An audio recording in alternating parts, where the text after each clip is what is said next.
Rise the lord. ప్రతిరోజు అనుదిన వాక్యం ద్వారా మీరెంతగానో బలపడుతున్నారని నేను ఆశిస్తున్నాను. అలాగే మీరు కనుక మన యూట్యూబ్ ఛానల్ని క్రొత్తగా వీక్షిస్తున్నట్లయితే మన యూట్యూబ్ ఛానల్ని సబ్స్క్రైబ్ చేయండి, ఇతరులకు షేర్ చేయండి.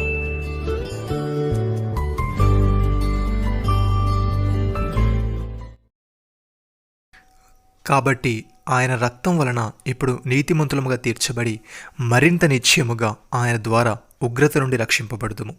రోమీలకు రాసిన పత్రిక 5వ అధ్యాయము 9వ వచనము. పౌలు భక్తుడు రోమీలకు రాస్తూ ఈ విధంగా అంటున్నాడు, మనం ఇంకా బలహీనులమై ఉండగా క్రీస్తు యుక్త కాలమున భక్తుల కొరకు చనిపోయాను. నీతిమంతుల కొరకు సైతము ఒకడు చనిపోట అరుదు. మంచివాని కొరకు ఎవడైనా ఒకవేళ చనిపోతెగింపవచ్చును. అయితే దేవుడు మన ఎడల తన ప్రేమని వెల్లడిపరుచుచున్నాడు. ఎట్లనగా మనం ఇంకనూ పాపులమై ఉండగానే క్రీస్తు మన కొరకు చనిపోయాను. కాబట్టి ఆయన రక్తం వలన ఇప్పుడు నీతిమంతులుగా తీర్చబడి మరింత నిశ్చయముగా ఆయన ద్వారా ఉగ్రత నుండి రక్షింపబడుతుము. ఏలే అనగా శత్రులమై ఉండగా ఆయన కుమారుని మరణం ద్వారా మనము దేవునితో సమాధానపరచబడిన ఎడల సమాధానపరచబడిన వారమై ఆయన జీవించుట చేత మరీ నిశ్చయముగా రక్షింపబడుదుము. భక్తుడి విధంగా అంటున్నాడు, విశ్వాస మూలమున మనము నీతిమంతులుగా తీర్చబడి మన ప్రభు అయిన యేసుక్రీస్తు ద్వారా దేవునితో సమాధానము కలిగి ఉందము. మరియు ఆయన ద్వారా మనం విశ్వాసం వలన ఈ కృపయందు ప్రవేశము గలవారమై అందులో నిలిచియుండి దేవుని మహిమను గూర్చిన నిరీక్షణను బట్టి అతిశయపడుచున్నాము. అంతేకాదు శ్రమ ఓర్పు పరీక్ష నిరీక్షణను కలుగుజేయనని ఎరిగి శ్రమలయందును అతిశయపడదుము. ఎందుకనగా ఈ నిరీక్షణ మనల్ని సిగ్గుపరచదు. మనకు అనుగ్రహింపబడిన పరిశుద్ధాత్మ ద్వారా దేవుని ప్రేమ మన హృదయములలో కుమ్మరింపబడి ఉన్నది. సహోదరి సహోదరులారా, ఏ భేదమును లేదు, అందరూ పాపము చేసి దేవుడు అనుగ్రహించి మహిమను పొందలేకపోవచ్చున్నారు.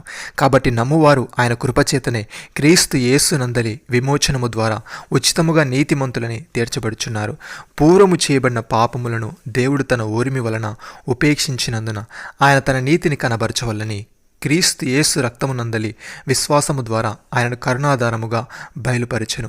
దేవుడిప్పటి కాలమందు తన నీతిని కనబరచు నిమిత్తము తాను నీతిమంతుడును యేసునందు విశ్వాసము గలవానిని నీతిమంతునిగా తీర్చువాడునై ఉండుటకు ఆయన అలాగూ చేసెను. సహోదరి సహోదరులారా, నీతిమంతుడు విశ్వాసమూలముగా జీవించునని వ్రాయబడిన ప్రకారము విశ్వాసమూలముగా అంతకంతకు విశ్వాసము కలుగునట్లు దేవుని నీతి దాని యందు బయలుపరచబడి ఉన్నది. దుర్నీతి చేత సత్యమును అడ్డగించు మనుషుల యొక్క సమస్త భక్తిహీనత మీదను దుర్నీతి మీదను దేవుని కోపము పరలోకము నుండి బయలుపరచబడుచున్నది. ఎందుకనగా దేవుని గురించి తెలియశక్యమైనదేదో అది వారి మధ్య విషదమై ఉన్నది. దేవుడు అది వారికి విషదపరచను. ఆయన అదృశ్య లక్షణములు అనగా ఆయన నిత్యశక్తి దేవత్వమును జగదుత్పత్తి మొదలుకొని సృష్టింపబడిన వస్తువులను ఆలోచించడం వలన తేటపరుచున్నది కనుక వారు నిరతులై ఉన్నారు. మరియు వారు దేవుని ఎరిగి ఆయన దేవునిగా మహిమపరచలేదు, కృతజ్ఞతాస్తులు చెల్లింపను లేదు, కానీ తమ వాదనలందు వ్యర్థులైరి. ప్రియమైన సహోదరి సహోదరులారా, ఇప్పుడు క్రీస్తు యేసునందున్న వారికి ఏ శిక్షా విధియు లేదు. క్రీస్తు యేసునందు జీవమునిచ్చే ఆత్మ యొక్క నియమము పాప మరణాల నియమము నుండి మనల్ని విడిపించెను. ఎట్లనగా ధర్మశాస్త్రము దేనిని చేయజాలకపోయినో దానిని దేవుడు చేసెను. శరీరాన్ని అనుసరింపక ఆత్మను అనుసరించే నడుచుకుని మనయందు ధర్మశాస్త్ర సంబంధమైన నీతి విధి నెరవేర్చబడవల్లని పాప పరిహార నిమిత్తము దేవుడు తన సొంత కుమారుణ్ణి పాప శరీరాకారముతో పంపి ఆయన శరీరమందు పాపమునకు శిక్ష విధించెను. శరీరానుసారులు శరీర విషయముల మీద మనస్సునంతురు, ఆత్మానుసారులు ఆత్మ విషయముల మీద మనస్సునంతురు. శరీరానుసారమైన మనసు మరణము, ఆత్మానుసారమైన మనసు జీవమును సమాధానమునై ఉన్నది. నమ్మిన వారు నాతో కలిసి ప్రార్థనలు ఏకీభవించండి.